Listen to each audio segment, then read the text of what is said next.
programang tumatalakay ng mga usaping may kinalaman sa pananampalataya sa Diyos. Ang pagtatanghal, nasasagot sa mga katanungan patungkol sa banal na kasulatan. Reason to Faith. Anumang uri ng paniniwala na walang pinagbabatayang katunayan o ebidensya ay matatawag na palapalagay lamang. Reason to Faith deals with the evidence of our faith. Why we believe what we believe. Ito ang programang walang pinapanigan, ngunit mayroong tinitindigan. We don't take side, we take stand. Mula sa Reasons of Faith Media Ministries Studio, Manila, Philippines. Narito si Brother Melvin Sarmiento para sa Reasons of Faith Live. Isang mapagpalang gabi ng Sabat, Happy Vesper, ang ipinapaabot ng programang Reasons of Faith sa pamamagitan po ng program na isinasagawa ngayon ng Pasig Seventh-day Adventist Church. Kami po'y nagagalak na muling makadalaw sa inyong mga tahanan upang ipagpatuloy po ang atin hong pagsasagawa ng programang may kinalaman sa pag-aaral ng salita ng ating Panginoong Diyos. Ang petsa po natin ngayon ay April 3, 2020 at live po nating isinasagawa ang atin hong program ng Pasig Seventh-day Adventist Church, ang Vesper program sa pamamagitan ng Reasons of Faith Media Ministry. Kasama ko po ang atin pong technical, si Princess Alia Sarmiento. At pansamantala, wala muna tayong handog na live na awitin sa gabing ito. Bago po tayo lubusang dumako sa pag-aaral po natin ng atin hong paksa na may kinalaman sa 4 na kabayo doon sa Apokalipsis, ang Kapitulo 6. Ang atin hong pag-uusapan ngayon ay yung may kinalaman doon sa 3 at 4 na kabayo dahil nung nakaraan pong midweek or Miyerkules ng gabi, tinalakay po natin yung may kinalaman sa uda at sa 2 kabayo. Ito pong 4 na kabayo ay nakapaloob po ito sa 7 tatak na atin din pong tatalakayin hanggang sa 7. So ang atin pong inuna ngayon ay ito pong 4 na kabayo. Ano ho? At meron din po tayong announcement bukas po ng hapon. Kukunin ko na rin ang pagkakataon. Sabado ng hapon bukas sa ganap na 3:00 ay magkakaroon muli ng programa na live ang Reasons of Faith dahil po sa talagang kapanahunan natin sa kasalukuyan, hindi pa rin po tayo makalabas ng atin pong mga tahanan upang ipagpatuloy yung pagsamba natin sa ating mga kani-kaniyang mga iglesia dahil alam naman natin yung panganib pa na dulot po nito pong coronavirus. So hanggat may pagkakataon po tayo na maglingkod at sumamba sa Panginoon sa pamamagitan po ng streaming sa internet, lalo na sa Facebook account po natin, ang Reasons of Faith Media Ministry, at maging ng Pasig Seventh-day Adventist Church Facebook account, doon po muna ho tayo magtatagpo-tagpo. So bukas, ulitin ko, bukas po ng hapon, sa ganap na 3:00, inanyayahan ko po kayo sa isang pagtalakay ko po ng paksa, dahil ito po'y sasabihin ko alang-alang o sa kapakanan ng ating mga kapatirang mga Seventh-day Adventist, kasi meron hong akong napanood na mapanganib na doktrina na ipinapangaral po ng ilan po nating mga kapatid. Maaring hindi nila alam na panganib ito, pero bukas ay bubuksan ko yung paksaing yan, dadaanan ko yung paksa na may kinalaman sa date setting. Tama po kayo. May mga kapatid tayong nangangaral, nagbibigay ng petsa kung kailan matatapos ang sanglibutan. At yan, unahan ko na po kayo, mapanganib na doktrina yan. Anyway, nauulit lang ngayon, pero nung mga unang panahon sa kaagahan din, kahit sa Seventh-day Adventism, may mga nagtatangka talagang nagbibigay ng mga petsa. So inaanyayahan ko po kayo, lalo na dun sa mga kapatiran na masyado nagpapapaniwala sa mga petsa-petsa na may kinalaman sa pagdating ni Kristo. Bukas buo po nating tatalakayin yan. Ang akin pong hangarin dito ay hindi para doon sa mga kapatid na sa kanilang personalidad. Hindi ho. Ang akin pong layunin ng pagtalakay ay upang ingatan yung mga kapatid po natin doon sa mga doktrina na walang kinalaman po sa paniniwala ng Seventh-day Adventist sa kabuuan. So bukas po, inanyayahan ko po kayo. Ito po'y personal ko na gagawin sapagkat nais kong mabigyan ng kapanatagan ng loob yung iba nating mga kapatid na maaring napapaniwala sa doktrina tungkol sa may petsa na raw ng pagdating ni Kristo. So bukas 3:00 ng hapon, inaanyayahan ko po kayo para mapakinggan. Maaring yung ibang nangangaral, hindi nila alam yan. Pero sana makinig kayo, ipapaalam ko po sa inyo. Lalo na dyan sa mga forum, sa mga Facebook po natin, sa ating mga kapatid na masyadong nagpapapaniwala sa mga petsa-petsa ng pagdating ni Kristo.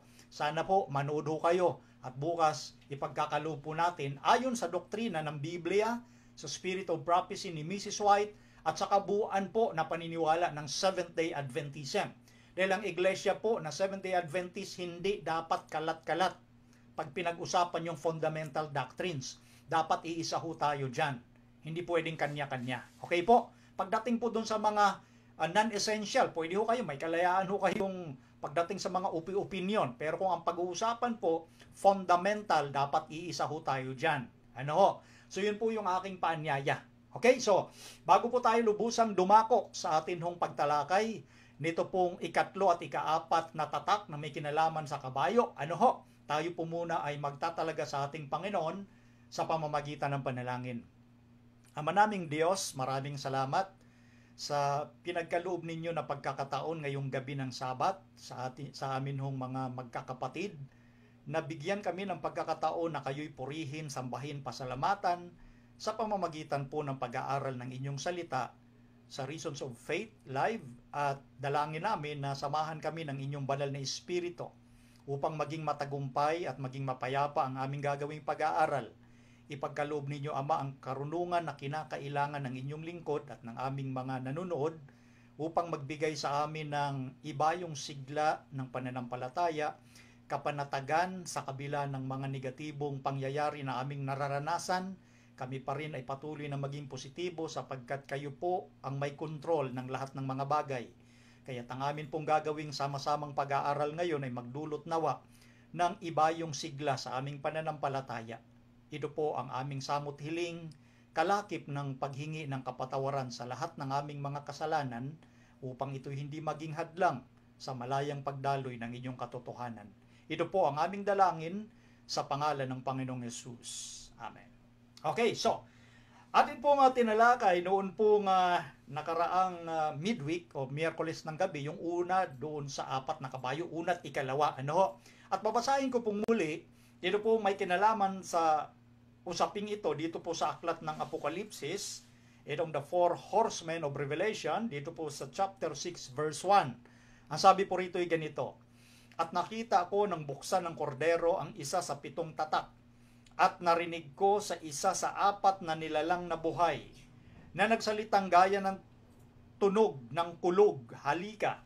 At tumingin ako at narito ang isang kabayong maputi, at yaong nakasakay dito ay may isang busog at binigyan siya ng isang putong. At siya yumaong nagtatagumpay at upang magtagumpay. At nang buksan niya ang ikalawang tatak, ay narinig ko sa ikalawang nilalang na buhay na sinasabi, halika. At may lumabas na ibang kabayo, na kabayong mapula. At ang nakasakay dito ay pinagkaloobang mag-alis sa lupa ng kapayapaan, at upang mangagpatayan ng isa't isa, at binigyan siya ng isang malaking tabak. Stop na ho muna tayo doon. Ito po yung tinalakay natin, yung una at ikalawang kabayo. Ano ho? Yung kabayong puti, nakita natin sa ating pag-aaral, ano ho? Na yun pala ay kumakatawan sa iglesia na dalisay. Doon po sa kapanahunan ng Apostolic Age, from 31 AD, nung nandito ang ating Panginoon sa lupa, up to 100 AD. 31 to 100 AD, kumakatawan sa kabayong puti na sumasagisag sa kadalisayan ng iglesia, na pangalagaan yung doktrina, yung ebanghelyo ng ating Panginoon, kaya tinuturing na dalisay na iglesia. Kaya yung nakasakay doon, aside sa ang puti ay kumakatawan o sumisimbolo sa kadalisayan, yung nakasakay doon ay nagpapakita ng pagtatagumpay. Siya po ay may busog at may corona, crown, yung kanyang ulo. So, kumakatawan, ayon naman sa talata, ito pong kabayong maputi ay nagtagumpay at magtatagumpay pa. So, yun po ang may kinalaman sa iglesia sa Apostolic Age. Samantalang yung kabayong mapula naman, kumakatawan yung pula sa kaguluhan, bloodshed. Ano ho? At nangyari nga po, Ito pong persecution sa Iglesia ng Panginoon from 100 AD at nagtapos noong 313 AD. Kung inyong naalala sa ating pagtalakay, ano bang naganap noong 313 AD? Kasi mula no, sa panahon ng iba't ibang mga emperador, simula noong panahon ni Hadrian, from 100 hanggang sa 313 AD, iba't ibang emperador inusig ng matinding pag-uusig ang naganap dito po sa Iglesia ng ating Panginoon. So from 100 to 313 AD, it is the age of persecution, kapanahunan ng pag-uusig sa Iglesia, at maraming nagbuwis ng buhay sa mga lingkod ng ating Panginoon. Pero sa kabila nun, hindi po sila nag-give up sa kanilahong pananampalataya. Ngayon, bubuksan natin ngayon itong ikatlo. Ang sabi naman dito sa talatang 5, at nang buksan niya ang ikatlong tatak, ay narinig ko sa ikatlong nilalang na buhay na nagsasabi, halika, at tumingin ako, at narito ang isang kabayong maitim, at yaong nakasakay dito ay may isang timbangan sa kaniyang kamay. At narinig ko ang gaya ng isang tinig sa gitna ng apat na nilalang na buhay na nagsasabi, sa isang denaryo ay isang takal na trigo, at sa isang denaryo ay 3 takal na sibada, at huwag mong ipahamak ang langis at ang alak. Yun ho ang may kinalaman sa ikatlo na kabayo. Nakita natin yung kanyang kulay. Opposite doon sa unang kabayo na puti. Ito naman ay kabayong maitim. At ang nakasakay dito, mapapansin natin, yung nakasakay dito sa kabayong maitim na ito ay merong hawak na timbangan sa kanyang kamay. Timbangan or scale. At ngayon, sinasabi rito, patungkol doon sa narinig ni John, doon sa apat na nilalang na buhay, nagsasabi patungkol sa ikatlo, sa kabayong maitim, sa isang denaryo, isang takal na trigo. At sa isang denaryo, 3 takal na sibada. So, iglesia po ang kinakatawanan ng mga kabayong ito. Balikan lang po natin, yung kabayong maputi, dalisay na iglesia. Yung kabayong mapula, kumatawan sa iglesia ng Panginoon na inusig ng matinding pag-usig. So itong ikatlong kabayo na maitim, iglesia pa rin ng Panginoon, pero kumakatawan na ito sa tinatawag na spiritual condition ng corruption. Yes, ito ang matinding naging corruption na nangyari sa iglesia kung bakit tinawag siyang maitim. So titingnan natin sa mga naging takbo ng kasaysayan. Historical po ang ating approach po rito. At hindi ho magsisinungaling ang kasaysayan dahil naka-record po yan. Kaya natin natukoy na ito po'y mga karanasan ng Iglesia ng Panginoon na kumakatawan din dito sa apat na kabayo. Ngayon, napansin natin bakit yung kanyang kondisyon ay iba na, spiritually speaking. Corruption ang naganap. Kasi tandaan natin, doon sa ikalawang kabayo na mapula, tumigil yung pag-uusig nung naupo sa Emperor Constantino noong 313 AD, at siya po'y naglabas ng tinatawag na Edict of Milan. Ano yung laman ng Edict of Milan? Ang laman po noon ay kinukonsider ang Kristiyano na legal na relihiyon, katulad ng ibang relihiyon doon sa nasasakupan ng imperyo ng Roma. So sa panahong yon, na-legalize po ang sangkakristyanuhan.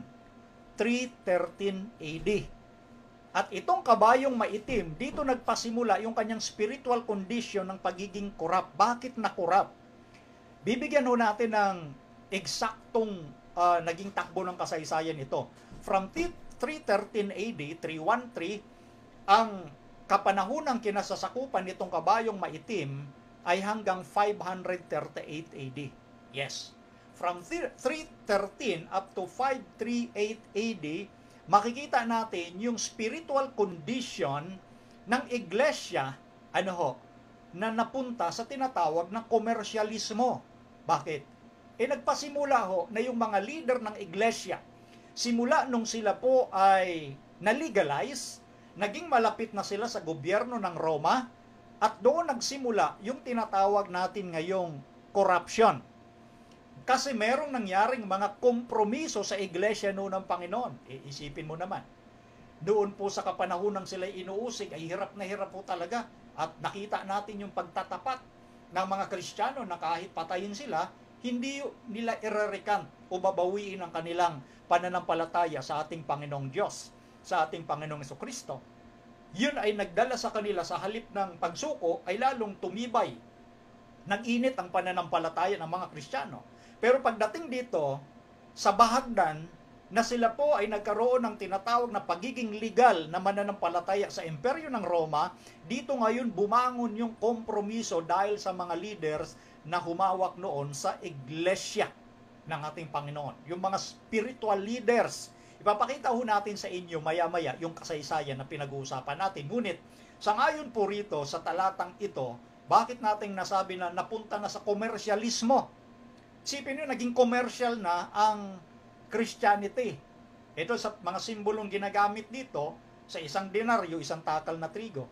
Yung denaryo po, para lang makarelate yung atin hong mga kaibigan at mga kapatid, yung denaryo, isang araw na sweldo yan sa isang trabahador. Kumbaga sa ating panahon, yan yung minimum na sahod ng isang manggagawa sa buong maghapon. Ano ho? So, ang minimum natin, kung hindi ako nagkakamali, sa isang araw ay 537. At ito sa kapanahonang yon, sa ganun kalaking halaga, isang denaryo, isang takal lang na trigo ang pwedeng mabili. Ano ho? Tapos, sa isang denaryo, sa isang araw na sweldo, 3 takal na sibada. Yung sibada, yun yung barley. Kumbaga, pag nakita ninyo yung larawan ng barley, parang malalaking butil ho yan na parang halos kasidlaki ng butil ng mais. Pero yan po kasi yung mga pangunahing pagkain ng lalo na ng mga mahihirap doon sa kapanahunang ito na binabanggit po natin, katulad ng trigo. Mga pagkain niya ng mga ordinary na, of course, na mga mamamayan, lalo na sa mga Kristiyano. So, ganun kamahal. Naging matindi na ho yung kanilang ekonomiya when it comes to spiritual aspect, no? Lumalabas dito ang focus ng mga naging kaganapan sa kapanahonang ito is commercialism. Dahil nga sa tinatawag na pakikipagkompromiso ng mga spiritual leaders supposedly na dadalhin sila sa tamang pananampalataya. Pero dahil may isipan sila na, wow, malapit na pala tayo sa gobyerno ng Roma, doon pumasok yung mga kompromiso. Kaya nga sinasabi sa talata, huwag mong ipahamak ang langis at ang alak. Anyway, yung langis at alak, yan yung mga sangkap na ginagamit sa paggawa noon ng kanilang mga kakainin katulad ng sibada. Mga sangkap po ito. Pero sa spiritual sense ng Biblia, ang langis at alak, natural langis, kumakatawan sa Espiritu ng Diyos, sa Espiritu Santo. Ang alak naman, of course, kumakatawan sa doktrina na dapat pangalagaan sa pangunguna ng Espiritu Santo. Kaya huwag mong ipahamak ang langis at ang alak. Ngayon, ito, pansinin niyo. Pupunta na tayo sa mga kasaysayan na pinag-uusapan. From 313 AD, yung sinabi natin dito sa pangatlong kabayong maitim, pwede nyo pong ilista yan. At ibibigay ko po yung mga naging takbo ng kasaysayan, pipiliin ko po yung iilan sa dami nun. Pipiliin ko para ma-occupy natin ano ba yung mga nangyari sa pangatlong bahagdan, itong ikatlong kabayong maitim na sinabi ko nga kanina, corruption, spiritual condition ng church nung kapanahonang yon, simula nung malegalize ang Christianity. Eto na. Nung 314 to 337 AD, after na malegalize sila nung 313, ito ang mga naging tagpo. Sylvester became the bishop of the Roman Church and closely worked with Constantine and his counselor, Eusebius, in reshaping the Christian Church. Yan. Anong sinasabi dyan? Sinasabi ho dyan na nung kapanahon ng binabanggit na ito, itong si Sylvester na naging bishop doon sa Roman Church, of course, sa western part ng Rome, talagang gumawa yan na malapit sa emperor na si Constantine at yung counselor pa niya ay si Eusebius na Roman, na sa Roma din po at sa gobyerno nagtatrabaho. At nangyari dito na na-reshape na bago yung forma ng Christian Church. Isa ho yan sa binabanggit sa mga naging takbo ng kasaysayan kung paano na-reshape. Paano ba nabago? Ito ang kasunod. Noong March 7, pakibalik sa screen, Aliyah, noong March 7, 321 AD, dito inilabas ni Emperor Constantino yung First National Civil or Blue Sunday Law.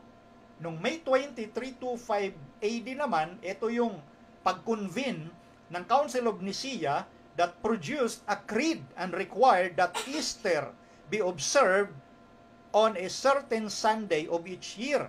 So isa-isahin natin to. Ano ho?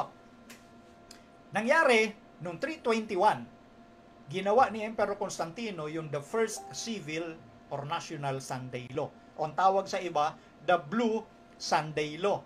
At dito nakita din natin sa Council of Nicaea noong panahong yon, naglabas sila ng panuntunan na tuwing Easter, i-observe nila tuwing linggo kada taon yung pagkabuhay ng atin hong Panginoong Hesukristo. I-observe nila taon-taon yung resurrection.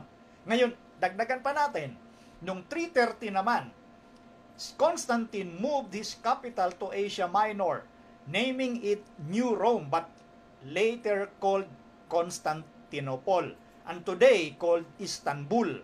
This action greatly strengthened the power of the Roman bishops over the western half of the empire.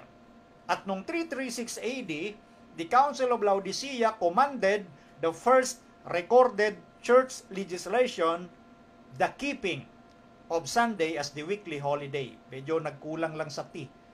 Error po yan, transmissional error. Nagkulang sa T, pero the keeping of Sunday as the weekly holiday. So, babalikan ko po itong mga nabasa natin sa kasaysayan.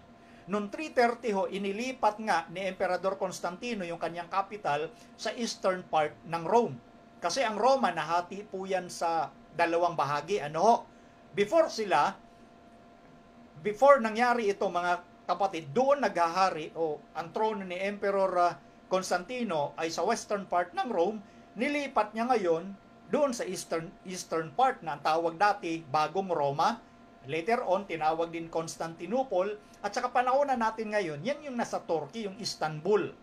Kaya, nung ang nangyari sa western part ng Rome ay nagbigay lalo ng nagpalakas sa kapangyarihan ng mga Roman bishops. Ito yung mga leader na mga Kristiyano doon sa lugar na yon, na sila ay naging pangunahin at naging maimpluwensya hindi lamang sa gobyerno ng Roma kundi sa relihiyon. So ito yung mga panahong nabanggit na pinag-uusapan kasi laksa ho sa record ng kasaysayan na sinasabi ng mga historian, sinasabi ng mga theologian na nung inilipat nga ni Constantino yung kanyang trono, naiwan yung pangangalaga sa mga bishop ng Roma na sa panahon ngayon ang tawag naman ay papacy. So yan ang sinasabi dyan sa naging tala ng kasaysayan. Kaya ito ang naganap after 6 years na mailipat nga ni Constantine yung kanyang luklukan sa silangang bahagi ng Roma. Dito na convene yung Council of Laodicea. Ito po ay kumbaga local council, synod ang tawag nila. Inutos dito pagdating sa usapin na ng relihiyon ang pagpapatupad ng linggo bilang banal na araw. Diyan po naganap yon. Can you imagine?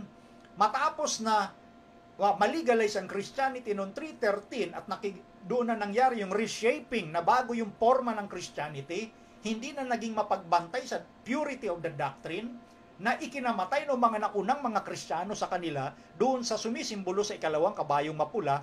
Dito naman nagpabaya yung mga leader ng Christianity at dito na bago yung mga batas na nasa Biblia na may kinalaman sa pangingilyan ng ikapitong araw na Sabat na sa tawag natin sa panahon natin ngayong Saturday or Sabado. Dahil noong 336 AD, nabasa natin sa kasaysayan, dito inutos sa usapin ng relihiyon. Ipinatupad dito, ginawang creed ng iglesia sa Roman Church sa western part ng Rome, ginawang batas na ang Sunday ay araw ng pangilin. Ginawang banal. Yan ang hindi ngayon alam ng maraming mga mananampalataya ngayon kung bakit linggo na yung ginagawang pangilin at pagsamba, dito nagsimula yon. Yun yung bahagi na kinakatawanan ng kabayong maitim. The spiritual condition of corruption ng iglesia. Na-corrupt. Hindi ang Panginoon ang corrupt ho dito at yung mga tapat niyang miyembro ng iglesia. Yung mga leader na pinili nilang baguhin yung panuntunan at batas ng Diyos. Yung mga tao sa iglesia ng Panginoon. Ngayon, pakita mo dyan dito sa screen, ito yung binabanggit nating geography or location na inilipat ni Constantino yung kanyang trono doon sa silangan, sa eastern part ng Rome. Kaya naiwan sa papacy o sa mga bishop ng Roma itong pangangasiwa sa kanlurang bahagi o western part ng Rome. Ngayon, yung nabanggit natin yung Sabat, na binago nila sa Council of Laodicea. Merong libro, maliit na libro ito na Convert's Catechism of Catholic Doctrine ang pamagat nito, at ang reverend na sumagot sa mga tanong ay si Peter German. Ang unang tanong sa Convert's Catechism, which is the Sabbath day? Ano bang araw yung Sabat? Ang sagot ng matalinong pari, Saturday is the Sabbath day. Sabado yung araw ng Sabat sa Biblia. Sunod na tanong, why do we observe Sunday instead of Sabbath or Saturday? Sagot ng matalinong pari, because the Catholic Church transferred the solemnity from Saturday to Sunday. Kaya matalino talaga yung pari na yon. Alam niya yung kasaysayan eh. Kaya nga natuklasan natin eh. Sa Council of Laodicea, noong 4th century AD, 336, nabasa natin, doon pinalitan yung pangingilin at pagsamba mula Sabado na Sabat, ang tawag sa Biblia, ginawang Linggo. So tao ang nagpalit. Isa yan sa halimbawa ng spiritual condition ng kabayong maitim, hindi na pure, hindi na white yung kanyang doktrina dahil binago, ni-reshape sa pangunguna ni Sylvester na bishop ng Roma na nakipag-alay, nakipagkonsabahan kay Eusebius ng Roma, lalo na kay Emperador Constantino. Kaya si Emperador Constantino nga ang nanguna na maglabas ng unang National Sunday Law. Bagamat walang kinalaman sa relihiyon yung kanyang nilabas, doon ibinatay sa Council of Laodicea yung batas pagdating sa usapin ng relihiyon na ipangilin hindi ang Sabat, hindi ang Sabado, kundi ang Linggo. Isa yan sa malaking halimbawa ng corruption na naganap sa doktrina ng ating Panginoon. Ano ho? Ngayon, tuloy natin. Noong 337 AD naman, na nung malaman ni, kumbaga, siyempre, nararamdaman ng tao kung kailan siya mamamatay. Knowing that death was near, Constantine was baptized and died at the age of 64. Si Constantino daw ay alin? Nagpabautismo. Naramdaman na niya na malapit ng mamatay siya, nagpabautismo bilang Kristiyano. Tandaan natin ho yan. Ano ho? So dito, makikita natin yung tinatawag na merong kasing panukala si Constantino na ang nasasakupan niya kasi sa Roma dapat magkaisa. Ihati ho ang mga mamamayan doon, Kristiyano at Pagano. So gusto niya pag-isahin ang Christian and Pagan. Kaya doon nga nangyari yung mga compromise na pinag-uusapan natin kanina.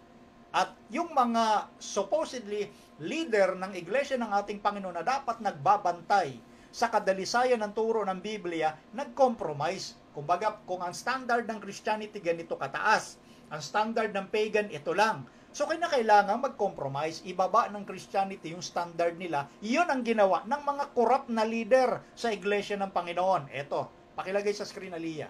Noong 375 AD, the veneration of angels and dead saints and the use of images began. Dito ngayon pinayagan yung veneration of angels at yung mga patay na santo. Yung mga tao ginawang santo. Ano ho? Yung pagkilala sa mga anghel para sambahin.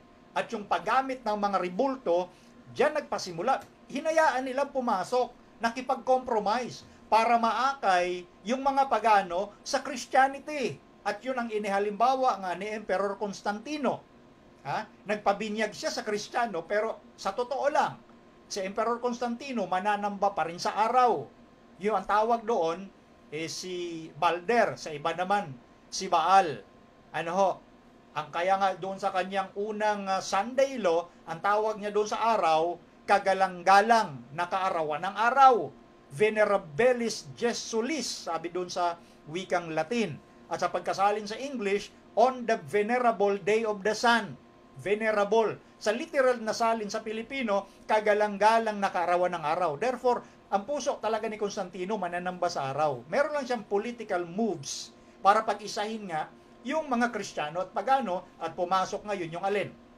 Compromise. Then, pakibalik, Aliyah, sa screen. Noong 411 AD, ito pa ang isang theologian ng Roman Catholic, si Augustine, wrote The City of God, which says the Roman Church must be obeyed by everyone and that the Church may use force to convert people or kill them if they refuse. Ano ang nilalaman ng The City of God na sulat ni Augustine?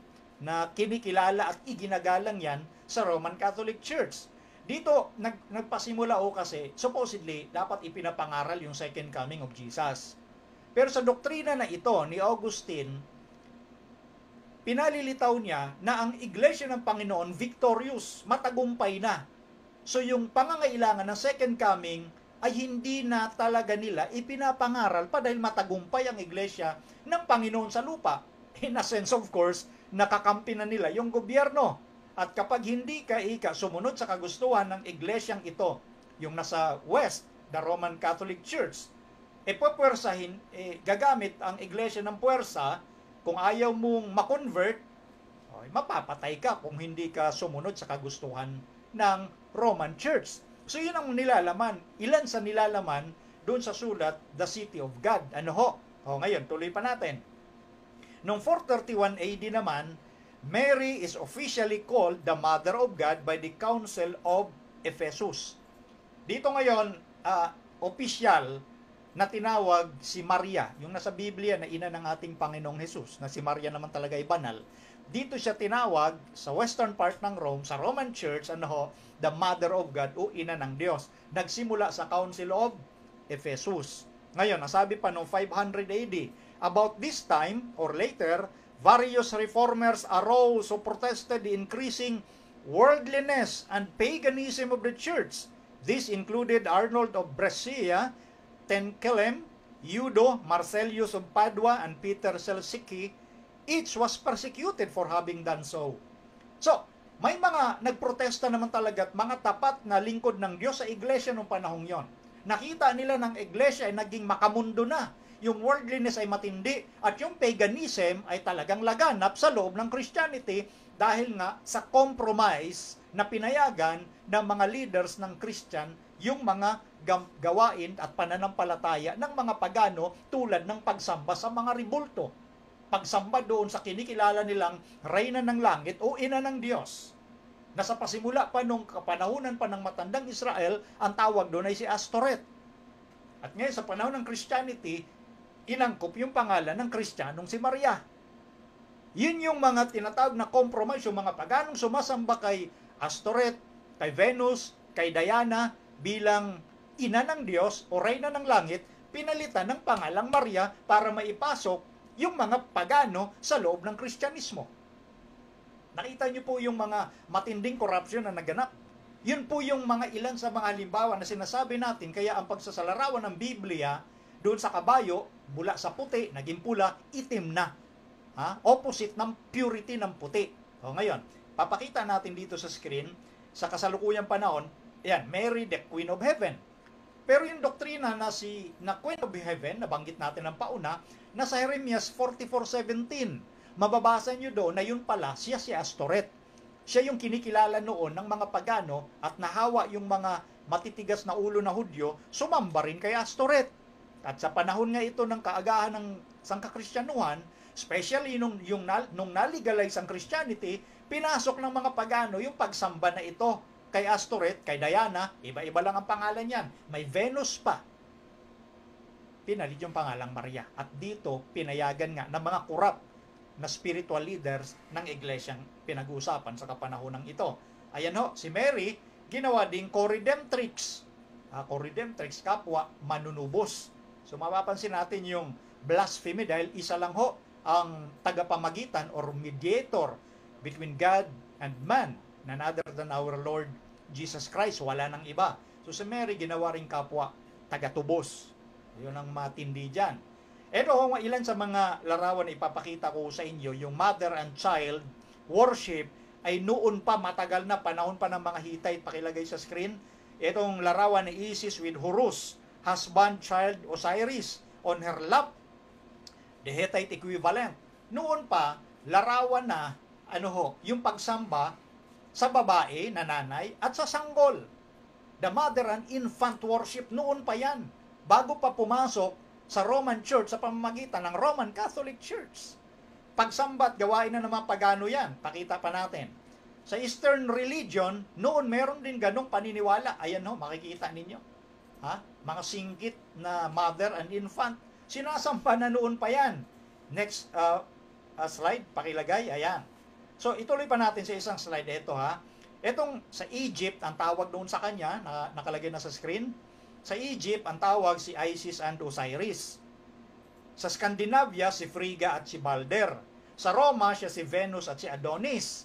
Sa Babylonia, siya yung Istar at saka si Tammuz. Sa Phoenicia, siya si Astoret at Baal. Yan yung sinasabi ko na noon pa, ginagawa na yung pagkilala at pagsamba sa babae at doon sa sanggol. Sa Biblia nakalagay yan sa Ezekiel chapter 8. Mababasa po ninyo ang kasaysayan at sa chapter 6 ni Istar at ni Tammuz, yung mother and infant. So, nung sa kapanahon ng binanggit natin sa kabayong maitim, diyan pumasok ngayon at pinalit nga ng pangalang Mary.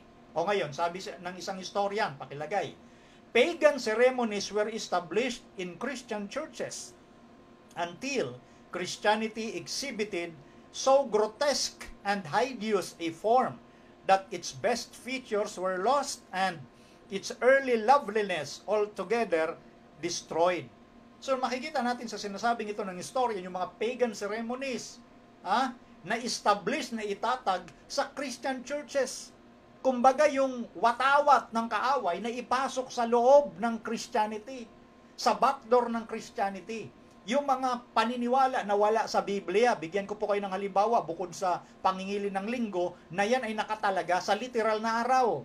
Kasama na dyan yung tinatawag na pagsamba sa mga ribulto, yung paniniwala na yung patay ay may buhay pa kapag namatay, espiritu siya, galing yan sa mga pagano. Yan po yung sinasabing na-establish sa Christian churches. Isa pa, the sun was a foremost god with heathendom. The sun has worshippers at this hour in Persia and other lands. There is, in truth, something royal, kingly about the sun, making it a fit emblem of Jesus, the Son of Justice. Hence, the church in these countries would seem to have said, keep that old pagan name, it shall remain consecrated, sanctified, and thus the pagan Sunday dedicated to Balder became the Christian Sunday sacred to Jesus. O di ho ba? Yung mga binabanggit natin kanina, mga pangalang Balder, nakadedicate yan kay Baal. Yung iba pang tawag dyan, Mithras, iba-iba lang ang tawag ng mga pagano, pero araw ang pinag-uusapan dyan. Kaya ang sinasabi dyan, yung araw, pagsamba kay Balder, dinedicate naman kay Jesus. Yan yung compromise. Para mapag-isa yung imperyo ng Roma sa kapanahonang ito na binabanggit from the time 313 AD na nalegalize ang Christianity up to 538 AD. Mamaya, babasahin pa natin yon. Ito yung time span, yung bahagi ng panahon na kinakatawanan ng kabayong maitim. At ngayon, nung 538 AD na nga, ito ang ating makikita. Itong si Vigilius, yung Pope sa panahong yon, ascended the papal chair nung 538 AD under the military protection of Belisarius. Mababasa sa History of the Christian Church, Volume 3, page 3 to 7. Ito na yung sinasabi sa mga aklat ng kasaysayan. Nung panahon ng 538, dito nagkaroon ng tinatawag na church and state power ang papacy. At ang unang nakinabang nga dyan, sa kapangyarihang yan, si Pope Vigilius. Nung panahon 538 AD ho kasi, dyan ngayon, binigyan ng ganon kalaking power ang papacy nung kapanahon yan. Kasi, before ang 538, backward tayo 5 years before, nung 533 AD, naglabas ng decree itong si Emperor Justinian, na ang sabi niya sa decree na yon, sa kanyang kautusan, that the Pope should be the head of all the churches in the world. Diniklara ni Emperor Justinian, ulitin ko, 533 AD, na ang papacy, ang Pope, ay maging puno ng lahat ng relihiyon sa sanglibutan. Yun yung sinabi sa decree na yon. At ito nga, nagkaroon ng katuparan after 5 years, nung 538 AD. So yan po ang kinakatawanan nung kabayong maitim. Corruption, nakurap ang doktrina ng Panginoon dahil sa mga leader na kurap.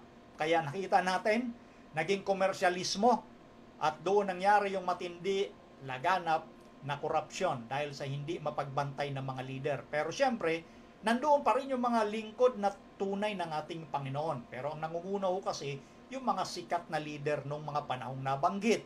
Yung iglesia na nakipag-compromise sa gobyerno. Ngayon, ito na. Punta tayo dito na sa ika-4 na kabayo. Sa chapter 6 verse 7, At nang buksan niya ang ikaapat na tatak, ay narinig ko ang tinig ng ikaapat na nilalang na buhay na nagsasabi, halika.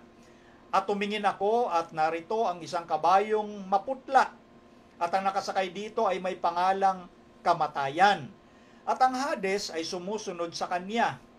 At sila'y pinagkalooban ng kapamahalaan sa ikaapat na bahagi ng lupa, na pumatay sa pamamagitan ng tabak at ng gutom at ng salot at ng mga ganid na hayop sa lupa. Napansin niyo po yan? Yung ikaapat na kabayo, after sa maitim, naging maputla. So ito pa rin yung kondisyon ng iglesia. Naging maputla. Dito na natin makikita yung tinatawag na kapanahunan ng hirap o kahirapan ng iglesia. The age of adversity. So after 538 AD, ang age of adversity na itinuring sa mga karanasan ng mga Kristiyano, simula noong nagkaroon ng church and state power ang papacy noong 538 AD, nagtapos ho yung adversity na yun noong 1517 AD. Bakit? Maya-maya, babasahin natin. Ano ang nangyari noong 1517? Tandaan ninyo, yung mga petsa na yun nabanggit dahil sa mga pangyayari. Hindi natin nilalagyan ng petsa dahil gusto lang natin. Hindi, may nangyari ho kasi. Susundan po ninyo yung atin pong series nito pong pagtalakay ng 7 tatak, at dito nga, yung unang 4 na kabayo na nakapaloob sa 7 tatak. Makikita ninyo yung mga event pag dumating pa tayo sa ika-5 tatak, ika-6, at doon sa ika-7, yung mga pangyayari. Kasi yung mga petsa, nalagay lang yan dahil sa pangyayari. Ano, for example, hindi naman importante sa mga Pilipino yung December 30 na yan eh. Bago nagkaroon ng kaganapan noong December 30. Hindi importante yung December 30 until na may nangyari noong December 30. Ano ba yung isineselebrate o inaalala ng mga Pilipino taon-taon yung petsang December 30? Di ba yung pag-alala doon sa itinuturing na national hero ng Pilipinas, yung pagbaril at pagpatay sa kanya? Si Dr. Jose Rizal. Hindi mahalaga yung December 30 na yun until nagkaroon ng pangyayari nung petsang yan. Pero bago nabaril at napatay si Rizal, ordinary lang ang December 30. Bakit naging importante? May nangyari. May event. So, yun po ang gusto nating sabihin. Bakit nalagay yung petsa? For example, sa ika-4 na ito, mula naman nung 538 up to 1517, kasi may nangyari. At yan ay susundan natin. Ito ha. Sabi nga rito dito sa maputla, pale horse na ito. Matindi ito. Maputla. Tapos yung nakasakay dito ay personification ng kamatayan. Matindi itong ika-4 na bahagi ng ang iglesia ng Sangkakristyano na naganap ng kapanahonang ito.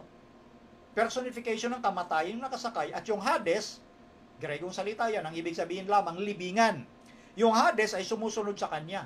Isipin mo naman yung nakasakay, kamatayan, natural yung libingan kasunod niyan. At ang mga kaganapan, sila'y pinagkalooban na alin? Na magkaroon ng authority sa ika-4 na bahagi ng lupa na pumatay. Pumatay. Eh, ang nakasakay doon, kamatayan eh. Pumatay sa pamamagitan ng tabak. Siyempre, pag may patayan, ang sunod niyan, gutom. May patayan eh. Iyan naman ang normal na nagaganap. Pag may patayan, may digmaan, may gera, sunod niyan, gutom. Eh, siyempre, pag gutom, hihina ang physical na natin, yung physicality ng tao. Ang kasunod yan, sakit. Yan na yung pestilences o salot na tinatawag. At kapag ikay may sakit, andyan na yung pag-atake ng mga ganid na hayop sa lupa. It is very logical. Sensible po ang sinasabi ng pagkasunod-sunod ng sulat. So ngayon, nabanggit natin na ang katuparang ito ay nagkaroon ng kaganapan from the time, nung 538, na nagkaroon ng church and state power, ang papacy. Basahin natin ang kasaysayan, ano? Ito. History of the Rise and Influence of Rationalism in Europe, Volume 2, page 32. That the Roman Church state had shed more innocent blood than any other institution that has ever existed among mankind will be questioned by no Protestant who has a competent knowledge of history. Ang Iglesia daw ng Roma ay nagbubo ng mga inosenteng dugo kumpara sa ibang institusyon na umiral dito sa lupa. Ito ay alam ng mga Protestante na may kaalaman sa kasaysayan. The way, yung history nandyan lang naman. Ito ang tinatawag nating Dark Ages. From the time, noong 538 AD na na-establish yung power ng papacy as a church and state, nagsimula ang lalong matindi pang persecution ng Iglesia ng Panginoon. That's why tinawag natin ang kapanahunang nabanggit ng kabayong maputla, kumakataon sa Iglesia ng Panginoon, is the age of adversity. Panahon po ito ng kahirapan ng Iglesia ng ating Panginoon dahil na-revive muli ang persecution sa Kanya. Kaya ang Iglesia naging maputla, matinding pagpatay ang ginawa sa pangunguna ng papacy dahil kapag hindi ka sumunod sa batas ng kapapahan, sa kanilang paniniwala, ito ang mangyayari sa iyo. Kaya binanggit doon sa mga talata ng Biblia, ang nakasakay sa iglesia, sa kabayong maputla, ay kamatayan at ang libingan sumusunod sa kanya. Ngayon, ito, magbabasa tayo ng mga naging tala ng kasaysayan mula noong panahon 538, pero ifo-forward na natin, pinili ko lang ang ilan sa mga ito. Noong 590 AD, ito, Pope Gregory I, tawag sa kanya the Great, that those who believe in keeping the Bible Sabbath are prophets of Antichrist. Ano sabi ni Pope Gregory sa kapanahonang ito? Sinasabi nga niya na yung nangingili ng araw ng Sabat o Sabado ay mga propeta ng Antikristo. Di lalong naging matindi sa kanyang kapanahunan yung pag-uusig din sa mga Kristiyanong nangingili ng araw ng Sabat o Sabado. Noong 593 AD naman, ito ang ating mababasa. Pope Gregory declared the doctrine of purgatory, which like other dogmas, all must believe on pain of mortal sin and death. Dito po nagpasimula yung doktrina ng purgatorio. Opo, yung mga alam ng marami nating mga kaibigan na walang alam ho talaga sa naging kaganapan noon, at ito nga pinapaalam natin, yung usapin ng purgatorio, wala yan sa Biblia. Noong 593 AD, pinasimulan ito sa pamamagitan ni Gregory, ang bishop ng Roma, o sa panahon natin, ang tawag ngayon, Pope or Papacy, yung system. Dito lang nagsimula yon. At noong 600 AD, Pope Gregory I commanded that only, nakalagay ba sa screen, Alia? That only Latin language be used in worship. Pakitanggal. Pag nabasa natin, tanggalin na, ha? Si Gregory I, inutusan niya na yung tanging gagamitin lamang sa pagsamba ay Latin na salita. Ngayon, sa mga hindi marunong ng Latin, ay wala kang maintindihan. Kinakailangan sa pagsamba ho, dapat may maintindihan ka. Hindi yung magsasalita na wala kang maintindihan. So dito nagpasimula nung panahong ito, sa utos ni Gregory. Ngayon, kasama din nung 600 AD, prayers to Mary, dead saints and angels made official. Ito yung panalangin kay Maria bilang ina ng Diyos sa kanilang paniniwala. Panalangin doon sa mga tinuring na santo na namatay na. Sipin mo, pati tao pinapanalanginan.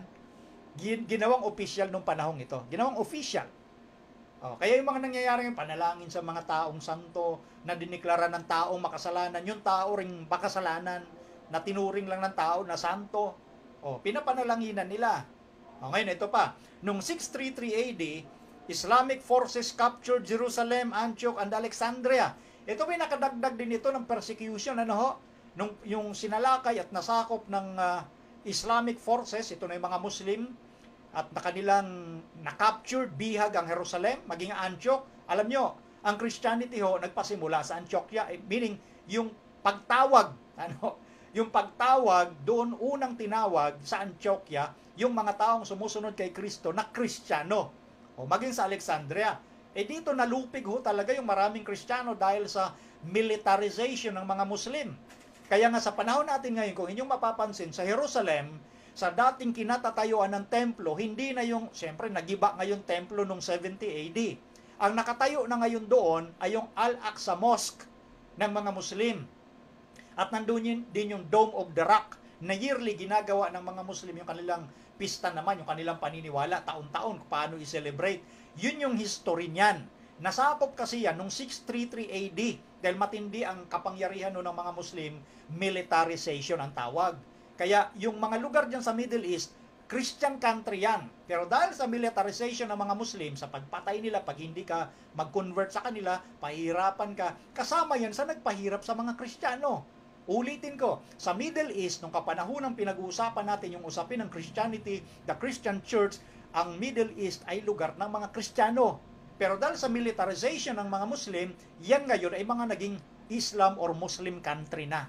Yan po ang nasa likod ng pinag-uusapan nating ito, na kumatawan sa panahon noon ng kabayong maputla or pale horse. The age of adversity talaga eh. Kahirapan ng iglesia. Ito naman, nung 787 AD, yung worship of the cross, images, and relics officially required by the Second Council of Laodicea. Yung pagsamba doon sa cross, yes, yung literal na cross, yung mga imahe, dito opisyal na na-require sa ikalawang konsilyo ng Laodicea. Noong 850 AD naman, yung holy water began to be used. Kaya talagang nasa adversity mode talagang Christianity noong panahon yon. Doon nagsimula yung holy water na paniniwala. Noong 1050 naman, Mass was first called a sacrifice of Christ anew. Nung panahon ito, tinawag na yung misa, pagsasakripisyo uli kay Kristo. Noong 1054 AD naman, the Great Schism. Ano pag sinabing schism? Separating the Roman Church from the Greek Church occurred. Ito yung pangyayari ng paghihiwalay ng Eastern at Western churches. Kasi sa Eastern part, ito na ngayong Greek Church, of course may mga Kristiyano dyan. Mga Kristiyano sumusunod sa ating Panginoong Diyos. Sa Western part kasi, gusto silang mangibabaw doon sa mga bishops naman sa Eastern part ng Rome. Siyempre, yung mga bishops sa Eastern part ng Rome, hindi din sila papayag doon kasi may mga doktrinang kaiba ang Western part ng Rome. At yan nga galing sa Western part ng Rome, yung tinatawag nating Roman Catholic. Pero bago nagkaroon ng separation or schism, ang Catholics ay ang Western part at ang Eastern part. Kasi ang ibig sabihin ng word na Catholic, universal. Yun po ang background ng word ng Catholic. Kaya pag tinawag na Catholic, hindi lang nangangahulugan sa Western part, kundi sa Eastern part. Pero dahil sa schism, doon ang ibabaw yung Roman Catholic sa kanlurang bahagi ng Roma. Noong 1076 AD naman, ito yung kaganapan kung gaano kalaki ang kapangyarihan ng Pope talaga ng mga panahong binabanggit. Tandaan ninyo, ang binanggit natin petsa from 538 to 1517. Nasa 1076 tayo. Noong February, itong si King Henry IV of Germany, waited 3 days in the snow, barefoot, for Pope's forgiveness. Tingnan nyo etong hari ng Germany na si Henry IV, naghintay ng 3 araw doon sa labas ng lugar sa Vatican, naghintay doon sa loob ng 3 araw, na kapanahonang yun ay malamig, nagyayelo. Sabi diyan sa kasaysayan, nakapaalang siya para mapatawad siya nung papa nung panahong yun. So, ganun katindi ang kapangyarihan ng papacy nung panahong yun. So, ngayon, ito pa.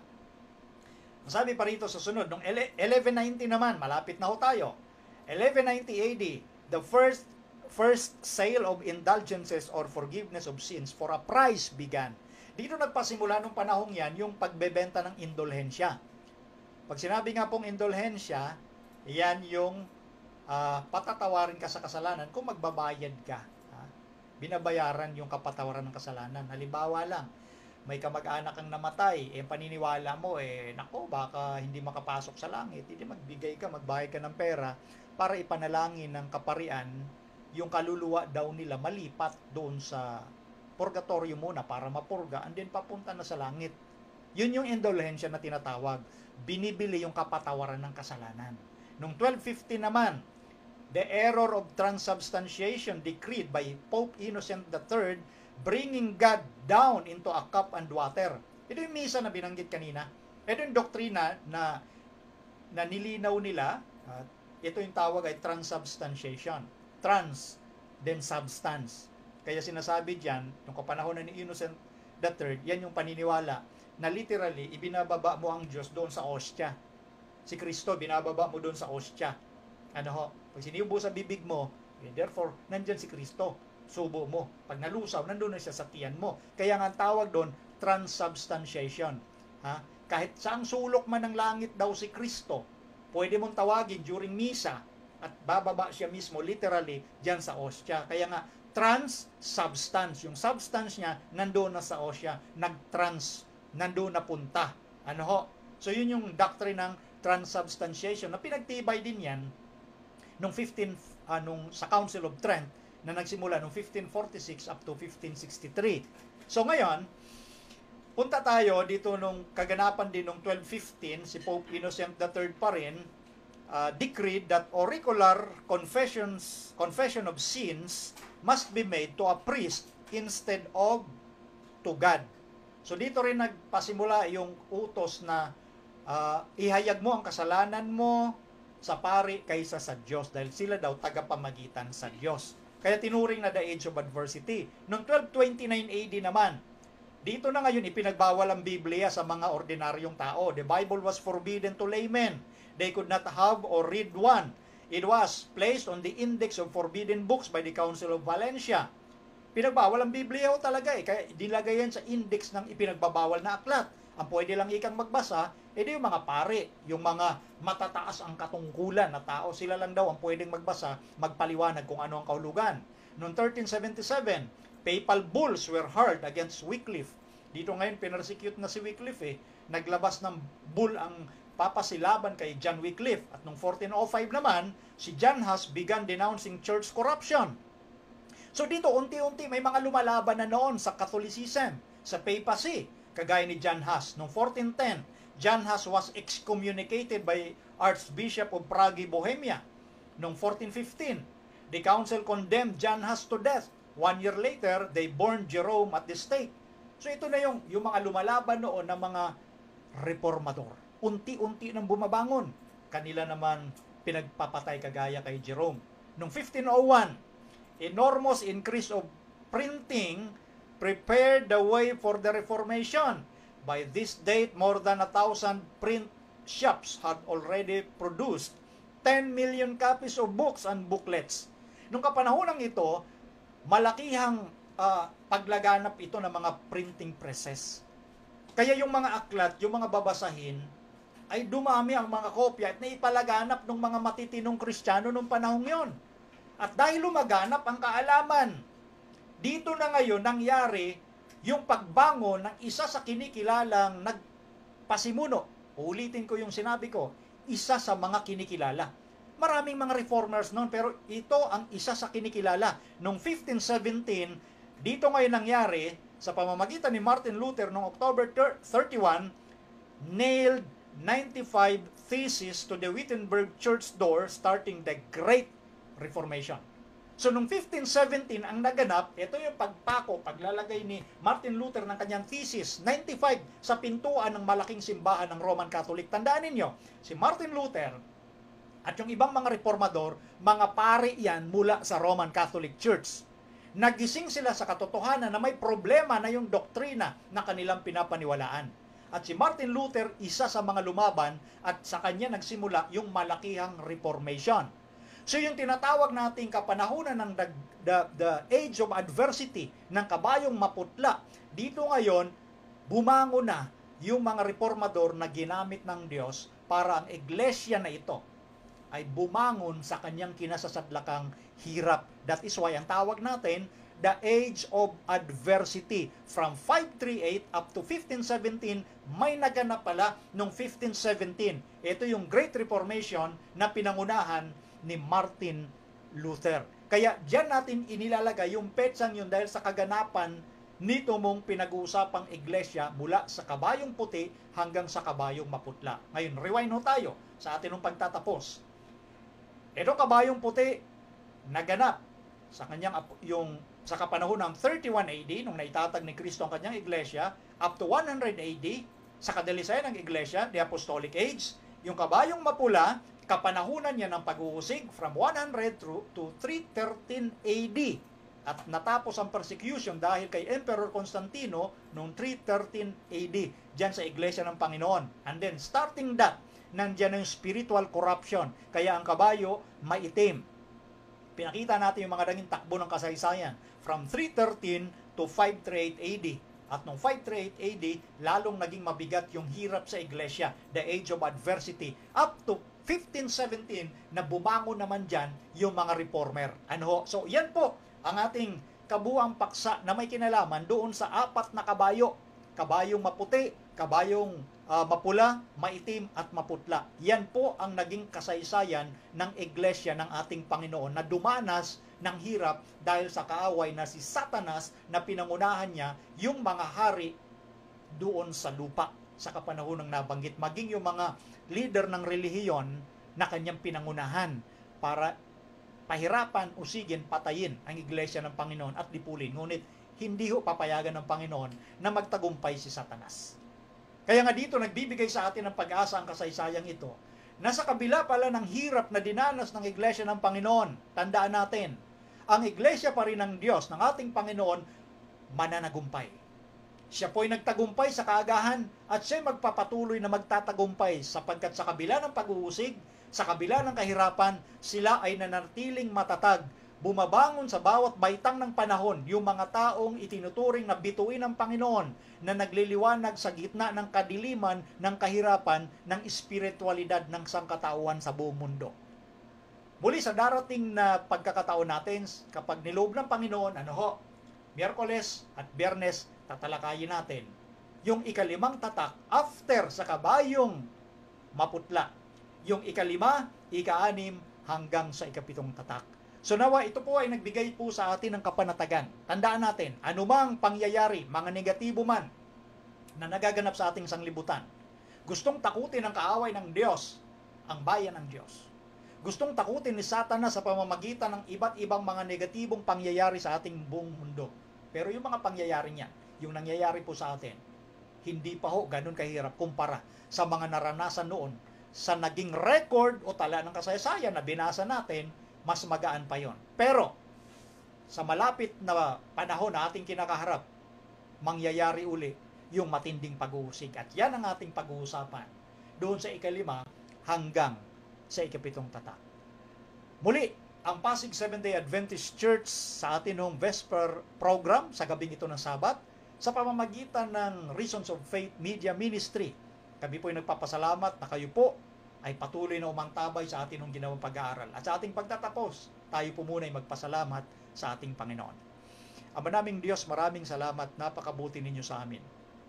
Inyo pong ipinagkaloob ang linaw ng propesiya ng una doon at hanggang sa ikaapat, doon sa kabuuan ng ikapitong tatak, na mga kaganapan at karanasan ng inyong iglesia, na pilit gustong lipulin ang inyong kaaway. Ngunit kayo po, O Diyos, sa pamamagitan ng inyong bugtong na anak, ay naging mananagumpay at patuloy na magtatagumpay. Kaya't kami patuloy na nagtatalaga ng aming mga sarili upang kami ingatan, maging positibo ang takbo ng aming isipan. Sa mga negatibong kaganapan, merong pagtatagumpay dahil kayo po ang siyang mananagumpay. Kaya tulungan kami na laging nasa inyong banal na harapan. Hawakan nyo lagi ang aming mga kamay upang hindi kami makawala sa kadiliman ng sanglibutan. Tulungan kami, O Diyos, na magliwanag kami upang maging epektibong daluyan ng pagpapala sa aming kapwa. Ito po ang aming dalangin at pasasalamat sa pangalan ng Panginoong Hesus. Muli, tayo po ay nagpapasalamat at pansamantalang nagpapaalam sa darating na Miyerkules at Biyernes sa ating midweek at Vesper program. Ito po muli ang programang Reasons of Faith sa Facebook account din ng Pasig Seventh-day Adventist Church ay inyong mapapanood. Na pansamantalang nagpapaalam sa akin pong nakaagapay dito, ang aking unika iha na siyang nagtiyaga rin na ipagkaloob yung ating technical aspect. Ito si Brother Melvin Sarmiento na nagsasabing pagpalain tayong lahat ng ating Panginoong Diyos.